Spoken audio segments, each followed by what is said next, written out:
Pada part ke-103 diambil dari Light Novel bab 252 sampai dengan 253, Prestasi Pembawa Bendera Cadangan. Tidak ada yang mengharapkan namanya. Ketika rambut pirang yang elegan terungkap di bawah tudung dan lapisan riasan terungkap, semua orang berpikir bahwa Bamel akhirnya akan muncul. Tapi Jin Rankandel? Seluruh alun-alun terdiam. Orang-orang mempertanyakan telinga mereka sendiri saat mereka menunggu Jin melanjutkan. Jin Rankandel? Bukankah seharusnya Bamel, bukan Jin Rankandel? Pembawa bendera cadangan Rankandels? Para jurnalis tercengang. Mereka bertukar pandang bingung di antara mereka sendiri. Di sisi lain, delegasi Rankandel, memberikan penghormatan di sudut alun-alun, tidak dapat mempercayai mata mereka. Jin, bajingan gila itu. Dia bisa memberi saya peringatan. Apakah dia mengharapkan saya untuk mengikuti sendiri? Bahkan Luna pun tidak tahu. Tetapi dia berpikir bahwa dia pasti memiliki rencana yang kuat jika dia memutuskan untuk menyebabkan masalah seperti itu. Dia akan mengutuk dengan keras tetapi tidak melupakan janjinya untuk menjadi pedang bagi Jin. Pedangnya yang paling andal, yang bisa dia gunakan kapan saja dan di mana saja. Itulah peran yang dia terima untuk dimainkan. Oleh karena itu, dia menenangkan diri dan memutuskan untuk membaca gerakan Jin dan bereaksi sesuai itu. Joshua, berdiri di samping Luna, menatap Jin dengan wajah yang benar-benar merah karena marah. Jin, kau bajingan. Anda hanya harus membuat lebih banyak masalah. Joshua berpikir bahwa mengungkapkan identitas Jin pada saat itu secara harfiah adalah tindakan bunuh diri. Ziples telah banyak menyerah atas kematian Bamel. Mereka telah membuang martabat dan reputasi mereka, bahkan menggunakan pembunuh palsu untuk tujuan mereka. Mereka bertekad untuk membunuhnya tidak peduli biayanya. Mereka sudah terlalu menderita untuk membiarkannya. Joshua menggertakkan giginya. Pembuluh darah menonjol di lehernya. Dia bisa mengerti mengapa saudara laki-lakinya yang terkutuk itu mengungkapkan dirinya pada saat yang tepat. Anda tampaknya sangat yakin bahwa saya tidak akan membiarkan kamu mati, meskipun itu bertentangan dengan hukum klan, hanya karena kontrak kamu itu. Kekuatan bayangan. Kekuatan yang sama yang didambakan Joshua. Jika Jin mati, Joshua tidak akan pernah bisa mencuri kontrak Solderet untuk dirinya sendiri. Oleh karena itu, Joshua mengira Jin bermaksud melibatkannya dengan membahayakan nyawanya sendiri. Tidak ada yang bisa dilakukan untuk mencegah orang lain mengenali pembawa bendera cadangan Rankandel, tetapi pembawa bendera cadangan dilarang keras mengungkapkan identitas mereka sendiri. Aturan yang sama berlaku untuk semua orang di Taman Pedang. Mereka tidak diizinkan untuk membantu pembawa bendera cadangan. Klan dengan jelas memperingatkan agar tidak menggunakan reputasi klan Rankandel untuk membuat nama untuk diri sendiri.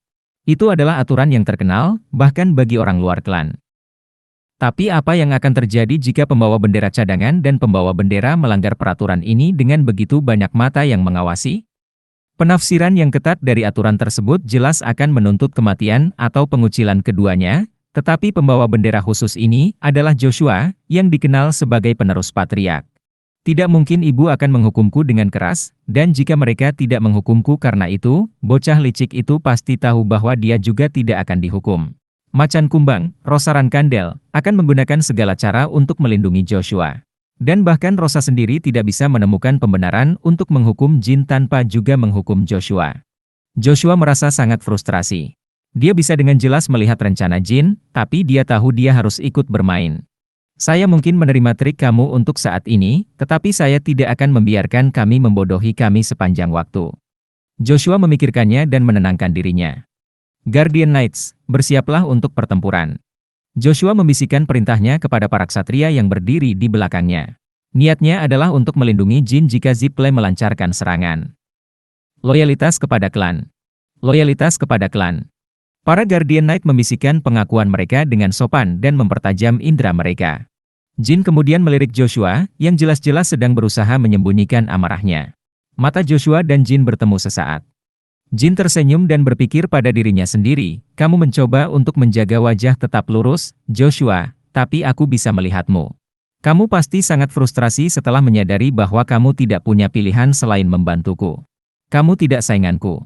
Jin mempertahankan senyumnya dan terus berbicara kepada orang banyak. Seperti yang kalian semua tahu, aku adalah pembawa bendera cadangan klan Rankandel. Aku memulai pelatihanku sebagai pembawa bendera cadangan pada tahun 1795 dan sejak itu menggunakan berbagai nama palsu. Hari ini, aku berdiri di hadapanmu sebagai Bamel, salah satu identitas palsuku. Apakah kamu benar-benar Jin Rankandel? Kami diberitahu bahwa Jin Rankandel memiliki mata hitam dan rambut hitam legam. Seorang wartawan berteriak. Kemudian Jin mengeluarkan sapu tangan dari saku dalamnya dan menyeka wajah dan rambutnya. Setiap sapuan sapu tangan menghapus riasan dan ket rambutnya. Rambut pirang kembali ke warna hitam aslinya. Bumble digambarkan dengan jelas dengan rambut pirang yang anggun dan wajah anak laki-laki yang cantik, tetapi tidak banyak yang diketahui tentang penampilan Jin Rankandel, bahkan setelah perayaan musuh. Namun, semua orang tahu bahwa putra bungsu Rankandel memiliki mata hitam dan rambut hitam legam. Orang-orang dibiarkan tercengang. Tetapi beberapa mengenalinya. Itu Jean Grey. Oh, lihat itu. Itu adalah juara dari arena kosmos, Jean Grey. Teriak beberapa bangsawan dari Belard yang datang untuk memberikan penghormatan. Secara khusus, yang bersemangat telah menghasilkan banyak uang berkat Jean saat itu. Aku yakin, itu pemuda yang kita lihat waktu itu di kerajaan Mythal.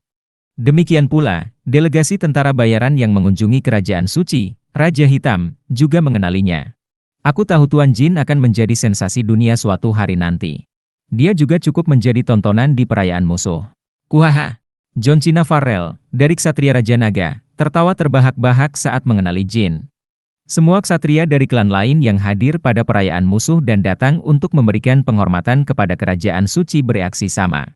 Bergabung dengan Requiem adalah ritus terakhir untuk memberi hormat kepada Raja Suci, dan dengan demikian, delegasi dari semua bangsa hadir di alun-alun.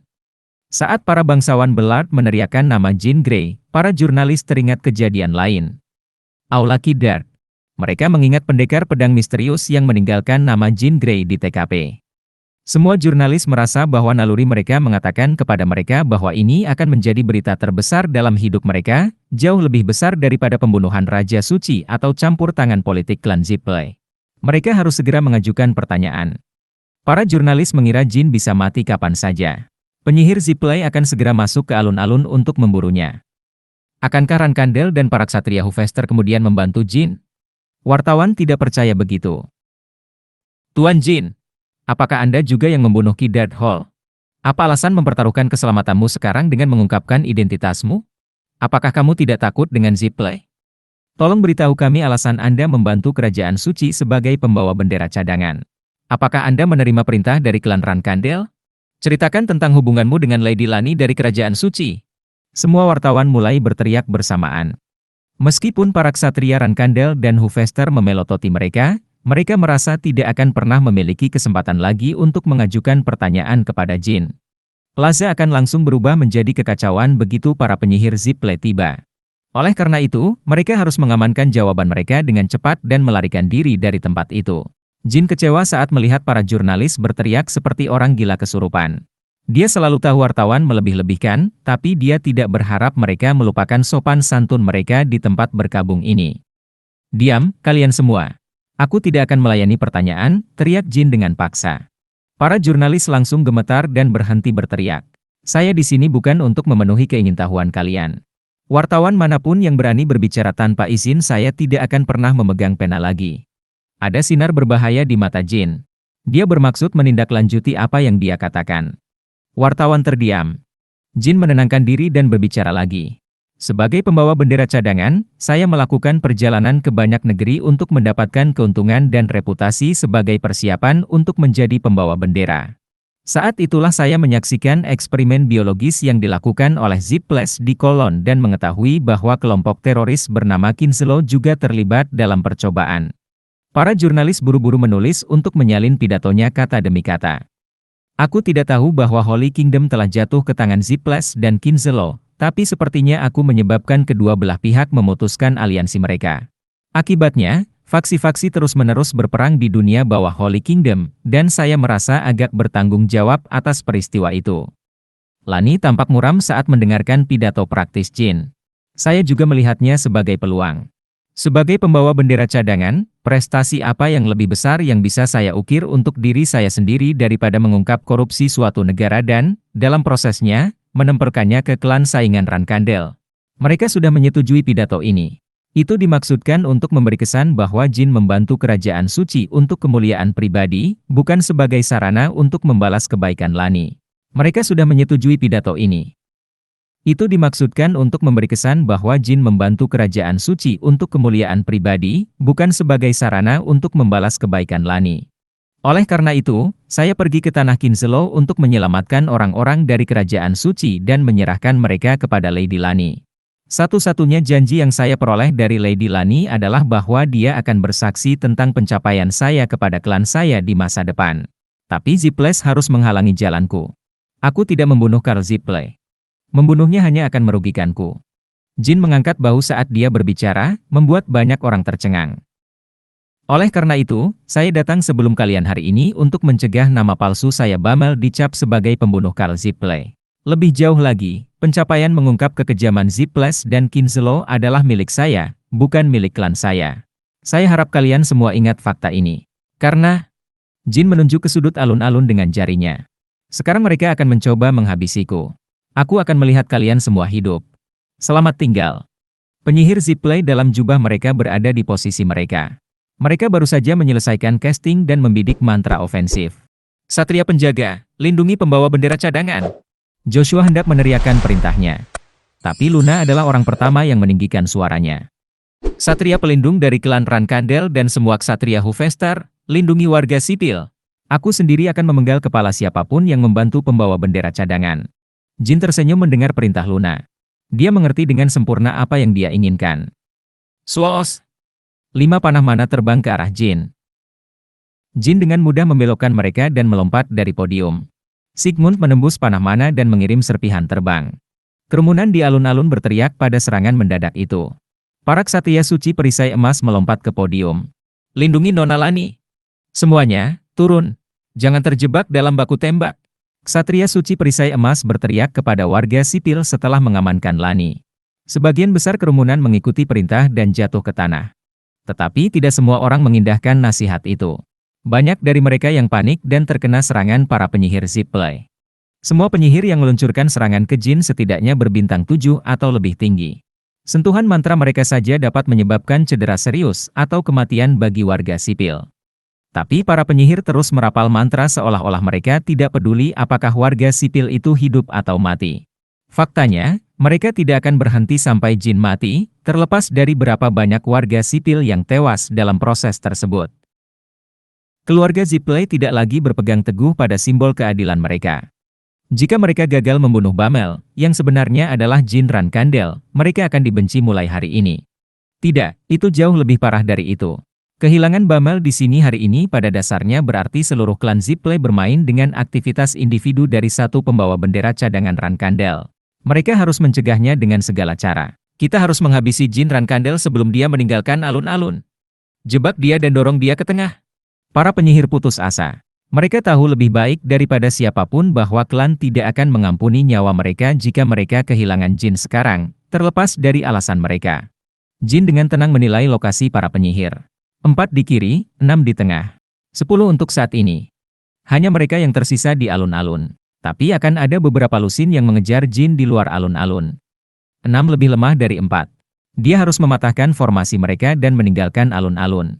Jika bala bantuan mereka mulai berdatangan, dia akan terjebak di dalam alun-alun, dan Jin tidak ingin warga sipil tak berdosa terjebak dalam pertarungan dan sekarat. Tentu saja, dia selalu mengingat kemungkinan adanya korban sipil ketika dia berpikir untuk mengungkapkan identitasnya. Tapi itu yang terbaik yang bisa dia lakukan.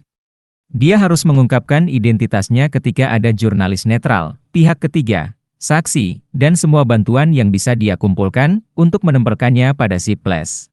Lani juga sempat mengajukan permintaan mendesak kepadanya. Dia mengatakan kepadanya bahwa korban sipil hanya akan menjadi hasil dari permintaannya sendiri agar dia mengungkapkan dirinya di alun-alun, bahwa jika ada yang harus disalahkan, itu adalah dia. Jin tidak nyaman mempertaruhkan nyawa warga sipil, tapi dia tidak menolaknya. Dia tahu dia bisa mempercaya Luna. Dia khawatir beberapa warga sipil tak berdosa akan terluka atau terbunuh. Jin melirik ke arah Luna. Tapi sepertinya itu tidak akan terjadi hari ini. Luna benar-benar mengesankan. Ksatria penjaga Rankandel dan seniman bela diri Hufester memegang senjata mereka di bawah perintah Luna. Mereka mencapai prestasi luar biasa dengan memblokir setiap serangan dari para penyihir yang ditujukan pada warga sipil. Meskipun merupakan delegasi yang dikirim untuk memberi penghormatan kepada orang mati, para ksatria penjaga ini ada di sini untuk membantu pembawa bendera pertama, kedua, dan ketiga klan. Masing-masing dari mereka hampir sekuat ksatria eksekusi, dan sebagian besar seniman bela diri Hufester terdiri dari talenta terbaik dari masing-masing klan. Kehormatan klan Rankandel dan Hufester akan mencapai titik terendah jika satu jiwa tak berdosa mati hari ini di Kerajaan Suci. Blokir mereka dan bubar. Akan ada pertempuran di luar alun-alun juga. Loyalitas kepada klan. Para ksatria penjaga dan seniman bela diri Hufester mati-matian melindungi orang-orang di Kerajaan Suci seolah-olah mereka adalah milik mereka sendiri. Bagi mereka, bisa menjalankan misi bersama Luna adalah kehormatan yang lebih besar dari apapun. Dia adalah Paus Putih Soliter, legenda terbesar setelah Chiron dan dikagumi oleh semua seniman bela diri Hufester. Tidak diketahui apakah mereka akan pernah menggunakan pedang bersama Luna lagi dalam hidup mereka. Oleh karena itu, mereka tidak boleh mengecewakan Luna di saat-saat kejayaannya. Sementara itu, inilah yang dipikirkan Luna. Jin, kamu sepertinya senang. Sepertinya saya membaca pikiran kamu dengan benar. Fakta bahwa dia menjalankan tugas pertamanya sebagai pedang Jin membuat jantungnya berdetak lebih cepat. Sekarang, dia tidak bisa membayangkan orang lain memimpin klan Rankandel setelah Chiron selain adik laki-lakinya, Jin Rankandel.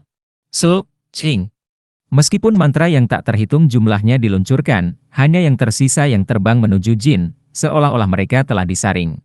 Warga sipil mulai tertib meninggalkan alun-alun di bawah perlindungan Luna. Beberapa jurnalis mempertaruhkan nyawa dan memposisikan diri di belakang para ksatria penjaga untuk mencatat kejadian tersebut dalam catatan mereka. Pembawa bendera pertama, kita tidak punya waktu untuk ini. Joshua mendekati Luna. Apa masalahnya? Tidakkah menurutmu kita harus menyelamatkan pembawa bendera cadangan? Bahkan jika dia melanggar aturan klan, apa jadinya reputasi kita jika pembawa bendera cadangan kita mati di tangan Ziples? Pembawa bendera kedua, apa hubungannya kematian pembawa bendera cadangan dengan reputasi Rankandel? Pembawa bendera itu sendiri harus menanggung beban tindakannya. Hubungan kita dengan Holy Kingdom lebih diprioritaskan daripada keselamatannya. Kalau begitu bukankah menurutmu kita harus menjadi orang yang menghukum pembawa bendera cadangan itu sendiri? Itu seharusnya menjadi prioritas yang lebih tinggi daripada melindungi warga sipil. Silakan pilih dengan bijak. Segera, mata Luna bersinar berbahaya. Ksatria hitammu tidak ada di sini sekarang. Beraninya kamu menentangku? Tingkatkan permainanmu jika kamu tidak ingin dipermalukan di depan semua orang. Wajah Joshua langsung memucat. Seperti yang dikatakan Luna. Ksatria hitamnya tidak ada di sini, tapi dia diam-diam membawa ksatria eksekusi bersamanya. Mereka disamarkan dan disembunyikan di berbagai titik di alun-alun. Oleh karena itu, dia mampu melawan perintah Luna. Para ksatria itu akan selalu memprioritaskan perintahnya, terlepas dari apa yang diperintahkan Luna. Kalau begitu, Luna yang akan dipermalukan, bukan dirinya sendiri. Tapi Joshua memutuskan untuk tidak memberontak melawan Luna. Aku tidak boleh membiarkan rasa malu sesaat merusak reputasi klan Rankandel, karena akan segera menjadi milikku. Selain itu, jika saya melawan Luna sekarang, saya akan kehilangan kepercayaan dari klan seni bela diri lainnya. Perang peringkat harus tetap berada di dalam klan. Menantang otoritas Luna di acara publik seperti ini hanya akan merusak martabat klan Rankandel. Keegoisan Luna sangat membuatnya frustrasi, tapi ini bukan waktunya untuk bertindak seperti orang bodoh. Mengerti? Jawab Joshua belak-belakan. Dia telah bertindak lebih dulu karena takut Jin akan mati dan mencegahnya mengamankan kontrak Solderet. Tetapi ketika dia menoleh untuk melihat, sepertinya tidak ada yang mungkin. Panah listrik biru turun dari langit cerah. Itu adalah sambaran petir dari Sword of Legends. Kekuatan yang sama yang menyebabkan dunia salah mengira Bamel sebagai kontraktor Peitel. Keenam penyihir yang menjaga pusat alun-alun tidak bisa bereaksi terhadap panah dan jatuh ke tanah dari serangan itu. Itu pasti energi legenda. Itu menunjukkan keahlian hebat melawanku di Kepulauan Bluebird bahkan tanpa menggunakan kekuatan itu. Akan sulit bagi mereka untuk menangkapnya kecuali Master Menara datang untuk membuat formasi untuk menjebaknya. Dia tidak mengerti mengapa surga lebih menyukai Jin ketika ramalan telah memilihnya, Joshua Rankandel. Kilatan! Retakan! Setiap penurunan petir menyebabkan blok tanah persegi melompat, mengirim batu dan penyihir terbang. Sekarang Jin bisa melihat Luna dengan sempurna menjaga warga sipil, dia tidak punya alasan untuk menahan diri. Hanya sekejap berlalu sebelum 6 penyihir kehilangan nyawa mereka. Inilah yang saya sukai dari Sword of Legends. Kecuali seseorang benar-benar berbakat, mereka tidak akan lolos dari ledakan awalnya. Tentu saja, keenam penyihir di tengah layak disebut jenius di tempat lain. Kalau tidak, mereka tidak akan memutuskan untuk bergabung dengan klan Zippley. Tapi dari sudut pandang Jin, mereka tidak lebih dari talenta biasa-biasa saja. Dibandingkan dengan lawan kuat yang terus dia lawan, mereka hanyalah bawahan kecil. Tanggapi dengan hati-hati. Anggap dia mage berbasis petir. Tempatkan mantra di sekitar area, jadi dia tidak bisa mendekat. Keempat penyihir di sebelah kiri memiliki bakat yang luar biasa, bahkan menurut standar Jin. Mereka dengan benar memblokir kemajuan petir dengan melemparkan penghalang perisai dan mendekati Jin. Mereka bahkan memodifikasi berbagai mantra berbasis es untuk menyilaukan penglihatan Jin. Pilar es mengelilingi Jin, membuatnya sulit untuk mengarahkan petir. Dia selalu bisa memotong semua pilar es dengan gelombang pedang karena Ksatria Hufester akan melindungi warga sipil. Tapi dia tidak perlu membuang lebih banyak waktu di alun-alun sekarang karena dia telah melenyapkan pasukan pusat. Shuri. Jin mengeluarkan rubi merah dari saku dalamnya. Rubi merah memancarkan cahaya dan melepaskan Shuri dari dalam. Apa itu seharusnya? Seekor kucing. Bahkan penyihir ahli mundur selangkah, terkejut. Siapapun akan bereaksi seperti itu jika bertemu dengan kucing yang lebih besar dari kereta kuda untuk pertama kalinya dalam hidup mereka. Fakta bahwa kucing raksasa itu menembakkan petir mana dari matanya tidak memperbaiki situasi bagi mereka. Shuri melompat dan memekik sambil menembakkan petir ke arah para penyihir. Jin melompat ke pilar es yang dibuat oleh penyihir untuk melompat ke Shuri. Jin naik ke punggung Shuri. Sementara itu, para penyihir mati-matian berusaha melindungi diri dari sambaran petir Shuri. Shuri mendarat dengan lembut di tanah dan memekik lagi. Kemudian, warga sipil yang masih berdiri dan para jurnalis yang menyaksikan dengan putus asa semuanya jatuh ke tanah. Kaki mereka tidak bisa menahan keganasan pekikan Shuri. Suara itu dikendalikan sedemikian rupa sehingga hanya seniman bela diri terlatih yang bisa bertahan. Apakah itu benar-benar kekuatan pembawa bendera cadangan Rankandel? Semua orang berpikiran sama, dari seniman bela diri Hufester, warga sipil yang sekarang semuanya berada di tanah, dan bahkan penyihir Zippley yang masih hidup. Itu adalah pemandangan langsung dari dongeng, hanya saja itu terungkap di depan mata mereka sendiri. Ada banyak ruang manuver setelah semua warga sipil jatuh ke tanah. Shuri menerkam dengan ringan dan mulai berlari menuju jalan terbuka. Itu bergerak sangat cepat, tetapi tidak ada satupun warga sipil yang terluka oleh langkah Shuri. Dia. Shuri bertanya kemana harus lari. Jin menunjuk ke arah gerbang portal. Dia ingin menuju ke pelabuhan, di mana ada pegunungan emas Zippley. Tujuan utama Jin adalah mencairkan semua emas dan membuangnya ke laut sebelum melarikan diri. Tidak butuh waktu lama untuk mencapai gerbang portal.